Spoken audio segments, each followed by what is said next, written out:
JoJo TV. লম্বা পাওয়ালা গাভী আর কুমির। জঙ্গলে একটি মাত্র বিশাল লম্বা পাওয়ালা গাভী ছিল। তার নাম ছিল গাঙ্গু।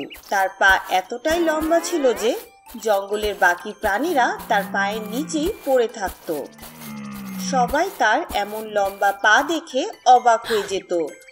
গাভীর প্রতিদিনের একটা অভ্যাস ছিল, সে প্রতিদিন নদীতে গিয়ে তার পাগুলো পরিষ্কার করত, কারণ তার পা খুব তাড়াতাড়ি নোংরা হয়ে যেত আর সবাই তার পাগুলো ধরেও দেখত। এভাবে তাই প্রতিদিন নদীর পাড়ে গিয়ে তার পা পরিষ্কার করা প্রতিদিনের অভ্যাস হয়ে গিয়েছিল। একদিন যখন সে তার পা পরিষ্কার করছিল, তখন এক জংলি কুমিরের নজর তার উপর পড়ে। এই নদীতে কত বছর ধরে আমার মন মতো কোনো খাবার খাইনি। এই গাভীকে প্রতিদিন দেখে মনে হয় একে শিকার করে ফেলি। রোজ রোজই তো এখানে আসে, মনে হচ্ছে আজ আমার খাবারও হয়েই যাবে। কত বছর ধরে মন মতো কোনো খাবার খাইনি। জংলি কুমির অনেক শক্তিশালী ছিল। সে গাভীকে আচমকা আক্রমণ করে আর তার এক পা জোরে কামড়ে ধরে। কুমিরের কামড়ে তার পা রক্তাক্ত হয়ে যায়। সে জোরে জোরে চিৎকার করতে থাকে আর কান্না করতে থাকে। নিজের পাকে কোনোভাবে বাঁচিয়ে সে পানি থেকে বাইরে তো চলে আসে, কিন্তু তার পা খুব বাজেভাবে জখম হয়। এই গাভী এটা করলো কিভাবে? ও আমার মুখ থেকে ওর পা বের করে নিয়ে গেল কিভাবে? সাহস তো দেখো ওর। এবার তো আর ওকে ছাড়ছি না। কালকে আসুক ও আবার, আমি ওকে খেয়েই ছাড়বো। ওকে আমার খেতেই হবে। গাভী তখন বুঝে যায় যে এই কুমির তাকে যে কোনো উপায়ে শিকার করার চেষ্টা করে যাবে। বুঝতে পেরেছি, ও প্রতিদিন এখানে নদীতে আমার পা পরিষ্কার করতে দেখতে আসতো, আর এখন সে আমার শিকার করতে চায়। পুরো জঙ্গলে নদী তো একটাই, যাবই বা কোথায়? এর কিছু একটা করতেই হবে। গাভী অনেক বুদ্ধিমান ছিল। সে ইচ্ছে করে তার পায়ে কিছু কাচের টুকরো আটকিয়ে আগের মতোই নদীতে চলে যায়। তাকে আসতে দেখে কুমির ভাবে, সাহস তো দেখো ওর, আজ আবার চলে এসেছে। যখনই কুমির আবারও গাভীকে শিকার করার জন্য তার লম্বা পা কামড়ে ধরল, তখন কাচের টুকরো মুখে আটকে যায় আর সে জোরে জোরে কান্না করতে থাকে। মরে গেলাম রে, মরে গেলাম। গাভী সাথে সাথে পানি থেকে উঠে আসে। কাল তুমি আমাকে অসহায় করতে চেয়েছিলে, আর আজ আমি তোমাকে করলাম। ভালোভাবে বুঝে শুনে এই জঙ্গলে থাকো।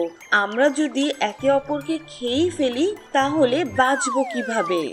এটি জঙ্গলের নিয়মের বাইরে।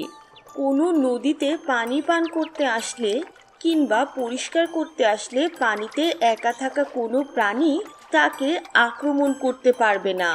এরপর এমন করলে তোমাকে প্রাণে মেরে ফেলবো। আমি এখানে প্রতিদিনই আসব। কুমির তার ভুল বুঝতে পারে আর গাভীকে যেতে দেয়। পরদিন থেকে গাভী আগের মতোই নদীতে আসতো আর তার পা পরিষ্কার করত, আর কুমির তাকে আক্রমণ করার কথা চিন্তাও করত না। একদিন এক মরুভূমির উট জঙ্গলের দিকে আসছিল। আসলে সে পানির সন্ধানে ঘুরে বেড়াচ্ছিল। সব জায়গায় সে পানির খোঁজ করে, কিন্তু কোথাও সে পানির কোনো ছেটা ফোঁটাও পায় না। তখন উট ভাবে, আমি এক কাজ করি, আমি জঙ্গল পার করে শহরের দিকেই চলে যাই। ওখানে তো পানির লাইন থাকে, ওখানে গেলে অবশ্যই পানি পাওয়া যাবে। এমনিতে ওই শহরের লোকেরা গ্রাম আর আমাদের জঙ্গল থেকেই তো পানি নিয়ে যায়। আর আর এখানে আমরা জঙ্গলের সব পশু পাখিরা পানির অভাবে তেষ্টায় ছুটে বেড়াই। এসব ভাবতে ভাবতে উট শহরের দিকে যেতে শুরু করে। পথে একটা জঙ্গল ছিল। জঙ্গলের পাশেই একটা রাস্তা ছিল যেটা শহরের দিকে যায়। উট দেখে কিছু লোক চায়ের দোকানে বসে চা খাচ্ছে, আর চায়ের দোকানের পাশে বড় একটা ট্রাকও দাঁড়িয়ে আছে, যার ভেতরে বড় বড় পানির বোতল ছিল। মনে হচ্ছে এই ট্রাক তো শহরের দিকেই যাচ্ছে। আমাকে এখান থেকে একটা পানির বোতল চুরি করতে হবে। উট সেখান থেকে একটা পানির বোতল চুরি করে চুপচাপ জঙ্গলের দিকে চলে যায়। সেখানে সে পানির বোতল খোলার চেষ্টা করে, কিন্তু তার আগেই সেখানে এক ছাগল চলে আসে আর তার সাথে ঝগড়া করতে শুরু করে। আরে আরে আরে, এ কি করছো? পানি খাবে? দাও দাও, আমি খুলে দিচ্ছি। কে তুমি? আমি আমি তো কালো ছাগল। আমি এই জঙ্গলেই থাকি। তোমার পিপাসা পেয়েছে তাই না? আহা, আমারও অনেক তেষ্টা পেয়েছে। আর চলো, অর্ধেক অর্ধেক করে পানি খাই আমরা, ঠিক আছে? বলো বলো, আমি ঠিক বলছি না? না না, এইটুকু পানি দিয়ে আমার কি হবে? তুমি তো ছোট্ট একটা ছাগল। অর্ধেক পানি যদি তোমাকেই দিয়ে দেই তাহলে আমার কাছে কতটুকুই বা থাকবে। হ্যাঁ, আমি এটুকু বলে দিচ্ছি, পাশে ওই যে দোকান আছে না, ওই যে শহরে যাওয়ার পথের পাশে, ওর পাশে বড় একটা ট্রাক দাঁড়িয়ে আছে, ওখানে গিয়েই পানি নিয়ে আসো। তাহলে আমার কথা তুমি শুনবে না? ছাগল পানি কেড়ে নেয়ার চেষ্টা করে, ধাক্কা লেগে পানি দূরে গিয়ে পড়ে। ভাগ্য ভালো যে পানির বোতলের ঢাকনা খোলে না। তুমি পাগল নাকি যে আমার সাথে ঝগড়া করছো? আমি কষ্ট করে এই পানি নিয়ে এসেছি, আর আমার অনেক তেষ্টাও পেয়েছে। কিন্তু যদি আমাকে দেখে তোমার এতই হিংসা হয় তাহলে এই নাও পানি, আমি চলে যাচ্ছি, তুমি একাই পানি পান করো। উটকে চলে যেতে দেখে তখন ছাগল বুঝতে পারে যে সে তার সাথে মোটেই ঠিক কাজ করেনি। উটের সাথে আমার এমন করা ঠিক হয়নি। ও তো আমাকে পথ দেখিয়ে দিয়েছে যে আমি কোথা থেকে পানি পান করব। ছাগল উটের কাছে পানির বোতল নিয়ে যায় আর বলে, এই নাও তোমার পানি, পান করো। তুমিই ঠিক আর আমি ভুল। আমি এক্ষুনি গিয়ে দোকানের সামনে থেকে পানির বোতল নিয়ে আসছি, তারপর আমরা একসাথে খাবো। ছাগল তখন দোকানের পাশের গাড়ি থেকে আরেকটা বোতল চুরি করে আনে, তাই বলে কখনো কোনো পিপাসিতর কাছ থেকে পানি কেড়ে নেওয়া উচিত না। জঙ্গলে সাদা সিংহ আর সাদা সিংহে সারা জঙ্গলের সবার খেয়াল রাখত। একদিন জঙ্গলের এক গাভী ভীষণ অসুস্থ ছিল। রানী সিংহী তখন তাকে দেখতে যায়। তোমার কি হয়েছে? আমি শুনেছি তুমি অনেক অসুস্থ। ভাবলাম তোমাকে একবার দেখেই যাই। তোমাকে দেখে মনে হচ্ছে তুমি মা হতে যাচ্ছ, কিন্তু তোমার পায়ে এত ক্ষত, কি হয়েছে তোমার? আমি মা হতে যাচ্ছি রানী।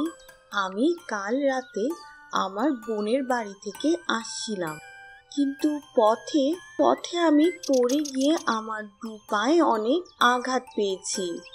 আমার বাচ্চা হতে যাচ্ছে, কিন্তু আমার মনে হয় না আমি বাঁচতে পারবো। আমার সারা শরীরে খুব ব্যথা হচ্ছে। আপনি অনেক ভালো, সারা জঙ্গলের সবার দেখাশোনা করেন আপনি। যদি আমার কিছু হয়ে যায়, আমি চাই আমার বাচ্চা আপনি দেখাশোনা করবেন। গাভী এই কথা বলতে বলতে হঠাৎ করে তার বাচ্চার জন্ম দিয়ে মারা যায়। সাদা সিংহীর এই বাচ্চার প্রতি অনেক মায়া হয়। সে বাচ্চাকে নিয়ে তার গুহায় চলে যায়। এবার দিনরাত সিংহী তার খেয়াল রাখতে শুরু করে। অনেক বছর চলে যায়।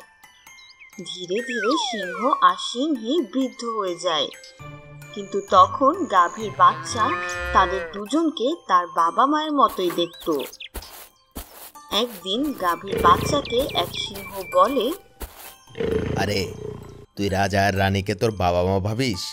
বোকা কোথাকার, তুই তো গাভী, তোর মা তো হবে কোনো একটা গাভী।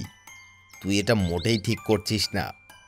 এখন তো তুই বড় হয়ে গিয়েছিস, অনেক মোটা তাজাও হয়েছিস দেখছি। একদিন ওরা দুজন তোকে ঠিকই খেয়ে ফেলবে, দেখে নিস, বোঝার চেষ্টা কর। খবরদার, আজকের পর যদি এমন কথা বলেছ। আমার বাবা মা অনেক ভালো, আর ওরাই আমার বাবা মা, আমি এটাই জানি। ওরা সেই ছেলেবেলা থেকে আমাকে দুধ খাওয়াচ্ছে আর আমার খেয়াল করছে। আমি তাদের আমার বাবা মা না, তার চেয়েও বড় কিছু মনে করি।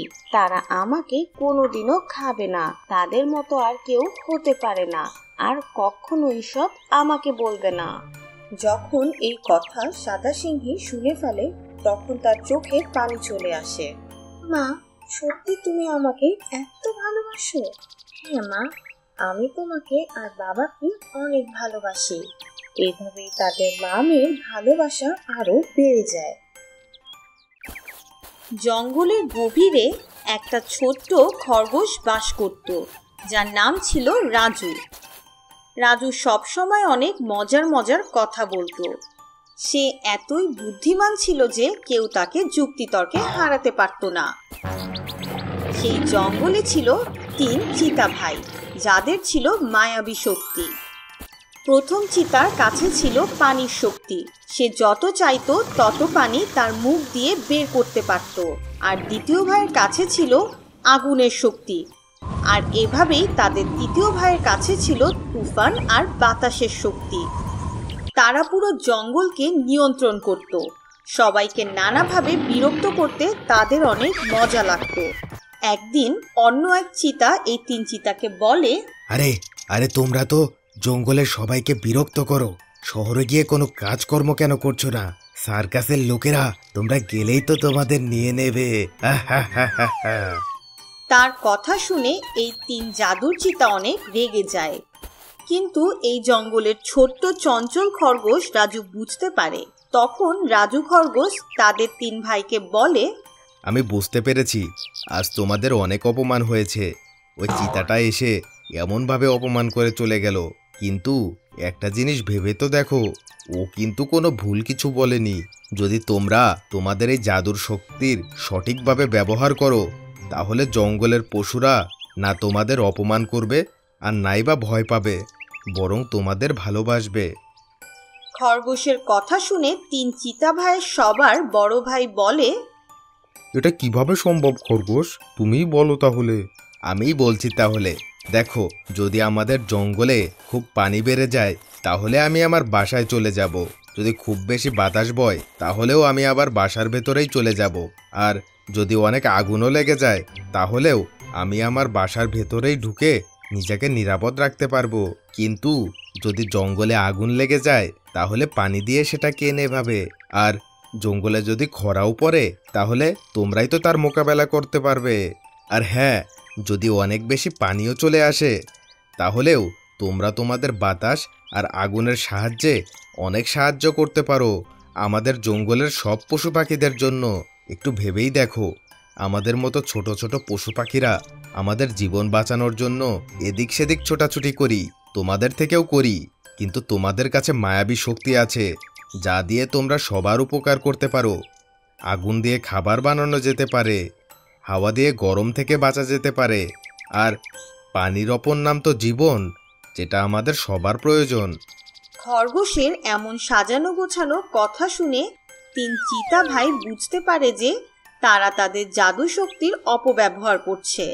সেই দিনের পর থেকে তারা সবাইকে সাহায্য করতে শুরু করে আর জঙ্গলের সবাই তাদের ভালোবাসতে শুরু করে।